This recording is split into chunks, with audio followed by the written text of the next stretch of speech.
আমাদের এই বর্তমান আর ভবিষ্যৎকে সুন্দর করার উপায় কি? কেউ বলবেন আজ নিরন্তর পরিশ্রম করতে থাকো, কর্ম এবং চেষ্টা করতে থাকো। তার থেকেও বেশি গুরুত্বপূর্ণ কিছু আছে, বিগত অতীতের সাথে শান্তি স্থাপনা করা। কারণ অনেক সময় আপনার এই অতীত আপনাকে সামনে অগ্রসর হতেই দেয় না। আর অতীতের এই বিতৃষ্ণা যদি আপনি ভুলতে না পারেন, তাহলে বর্তমানের এই মিষ্টি সুখ আপনি কিভাবে উপভোগ করবেন, ভবিষ্যৎকে কিভাবে সুন্দর বানাবেন? তাই এই অতীতকে ভুলে যান, এর থেকে যা শিক্ষা প্রাপ্ত করার করে নিন, আর বর্তমান এবং ভবিষ্যৎকে আরো সুন্দর করে তুলুন। আর আমার সাথে ভালোবেসে বলুন, রাধা রাধা। জীবনে অনেক সময় আমরা সমস্যার জালে এমনভাবে জড়িয়ে পড়ি যে আমরা বুঝতেই পারি না যে আমাদের কি করা উচিত, কার সাহায্য চাইবো, কার সাথে দেখা করব, বুঝতেই পারি না। অনেক সময় এমন হয় যে সমস্যা আমাদের থেকে শুরু হয় না, অন্য কারোর থেকে শুরু হয়। অনেক সময় এই সময় এমন খেলা খেলে যে আপনি সেই সমস্যায় ফেঁসে যান।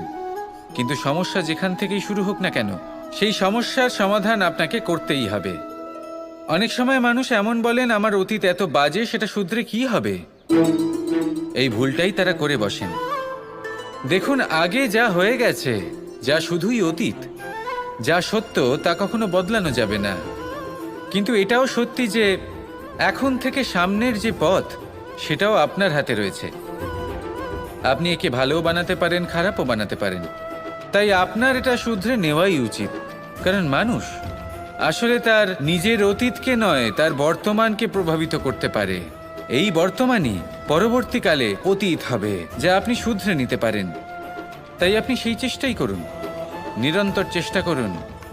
ধন্যাত্মক দৃষ্টিভঙ্গি নিয়ে নিজের বুদ্ধি প্রয়োগ করুন, সাহসের সদ্ব্যবহার করুন, যাতে আপনার আগামী সময় আপনি আরো ভালো করে তুলতে পারেন। আপনার সমাপ্তি আর সমাপ্তির পথে এই যাত্রা, তাকে আপনি সুখময় করে তুলতে পারেন। তাহলে এটাই করুন আর আমার সাথে ভালোবেসে বলুন, রাধা।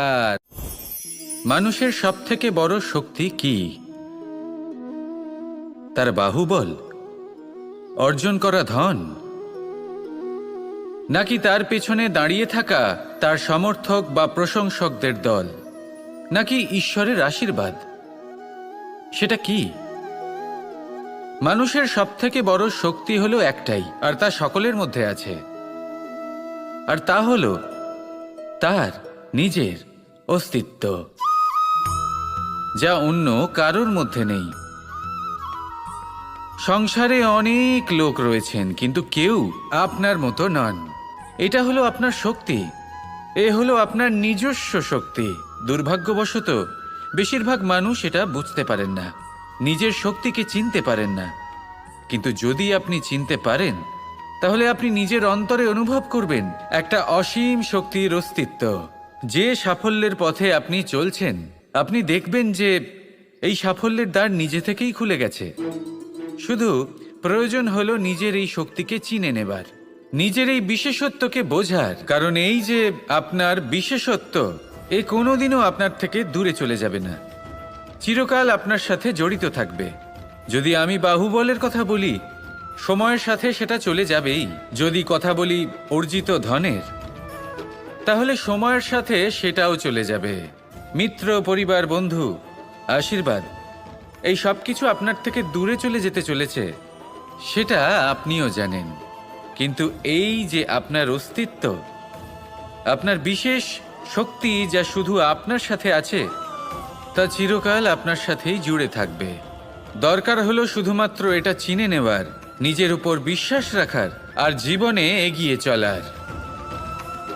আপনি যদি এটা করেন, তাহলে সবাই এটা দেখে আপনার থেকে শিক্ষা নেবেন। অমৃত আসলে কি?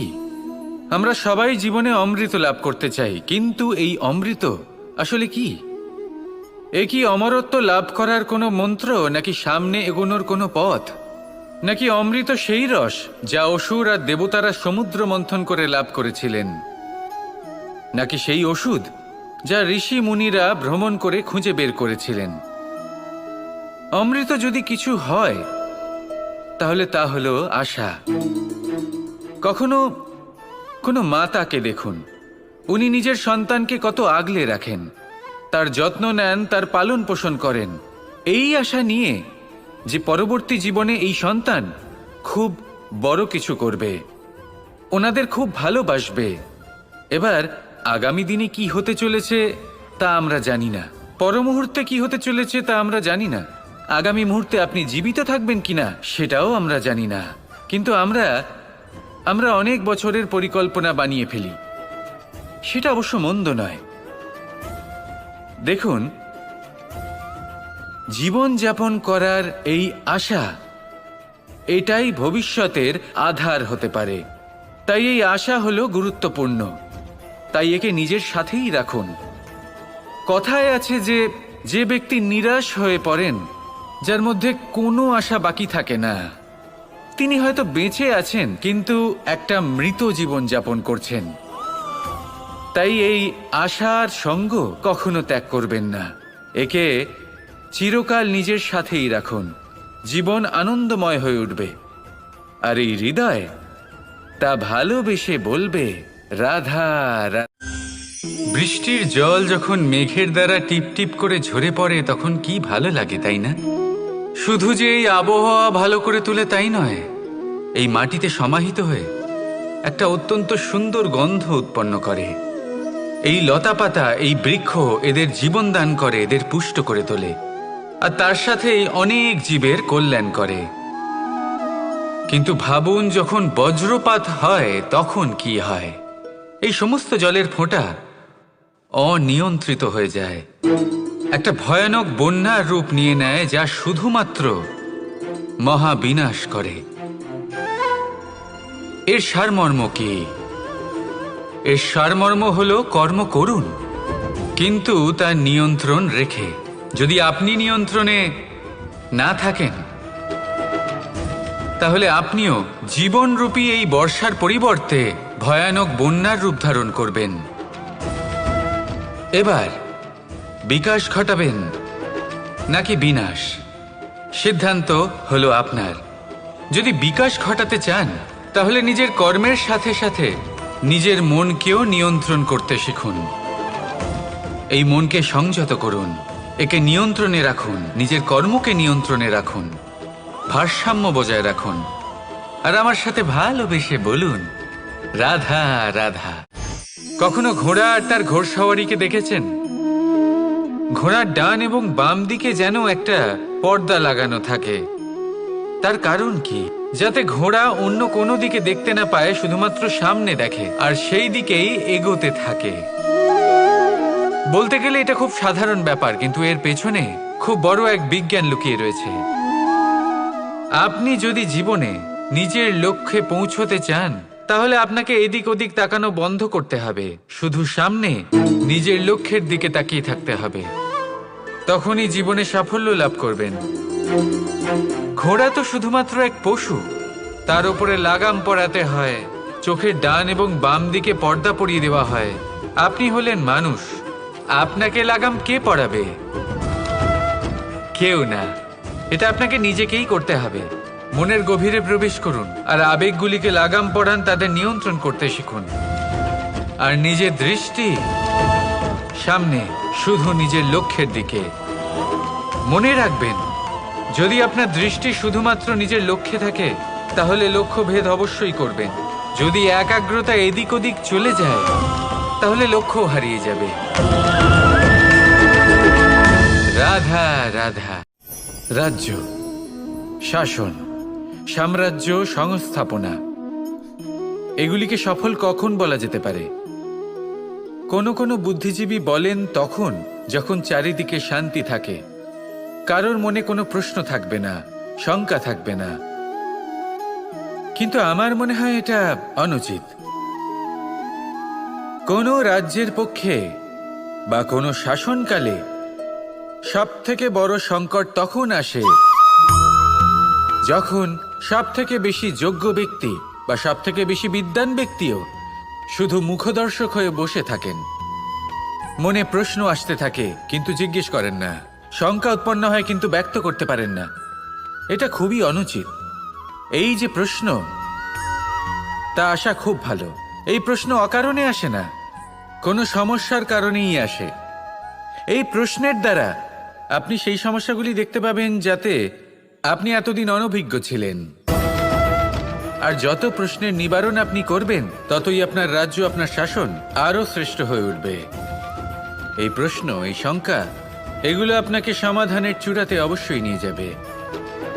সেই জন্য না প্রশ্ন করা অনুচিত, আর না শঙ্কা ব্যক্ত করা অনুচিত, আর না তিনি মূর্খ যিনি প্রশ্ন করেন, শঙ্কা ব্যক্ত করেন। তাই এনাদের কখনো দূরে করে দেবেন না, এনাদের নিজস্ব মতামত রাখতে দিন।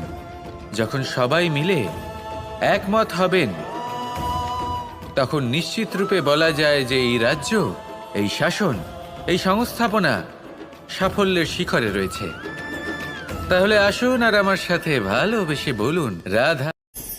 প্রকৃতি, নিয়তি কখনোই কারোর সাথে পক্ষপাত করে না, প্রত্যেককে জীবনদান দেয়, সমান সুযোগ প্রদান করে।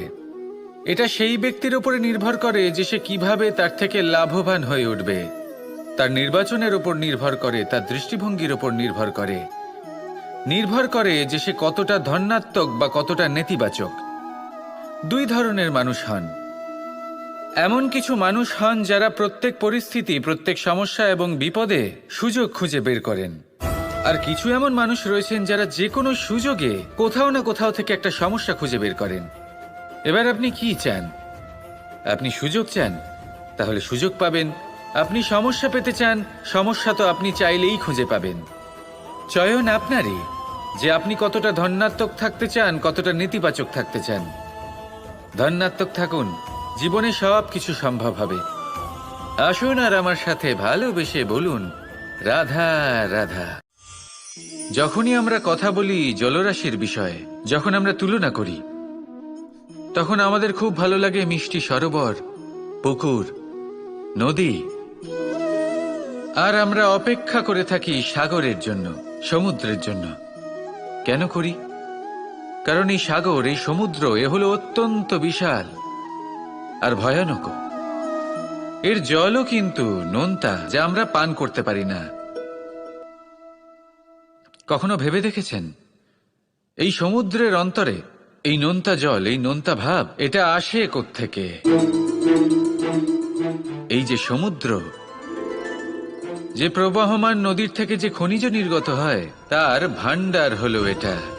সেই খনিজকে নিজের অন্তরে গ্রহণ করে, সেই নোনতা ভাব নিজের মধ্যে সমাহিত করে, আর তারপর সেই নোনতা জল বাষ্পে পরিণত হয়ে ওপরে উঠে যায়, যা মেঘ হয়ে আপনার ওপর মিষ্টি বৃষ্টি হয়ে ঝরে পড়ে। এ হলো সমুদ্রের ত্যাগ, যার জন্য আপনি মিষ্টি জল পান করতে পারছেন, সে নদী থেকেই হোক বা সরোবর থেকে। সেই জন্যই হয়তো সাগর হলো এত মহান, হয়তো সেই জন্যই রত্ন সাগরে পাওয়া যায়। তাই মনে রাখবেন, ক্ষমতা তারই হয় যে ত্যাগ করতে জানে, কোনো বিষকে নিজের মধ্যে ধারণ করে নিতে জানে। তাহলে আপনিও এটাই করুন, এতটাই শক্তিশালী হয়ে উঠুন, আর আমার সাথে ভালোবেসে বলুন, রাধা রাধা। বৃষ্টির ফোঁটা কত ছোট, কিন্তু সাগর কত বড়, হিমখণ্ড কত ছোট, হিমালয় কত বড়। কত পার্থক্য আছে দেখুন, দশরথ পুত্র রাম আর শ্রীরাম। দেখুন, একটা ফোঁটা একসাথে মিলিত হয়ে তখন এই বিশাল সাগর তৈরি হয়। সকল হিমখণ্ড যখন একসাথে মিলিত হয়, তখন এই বিশাল মহান হিমালয় গঠিত হয়।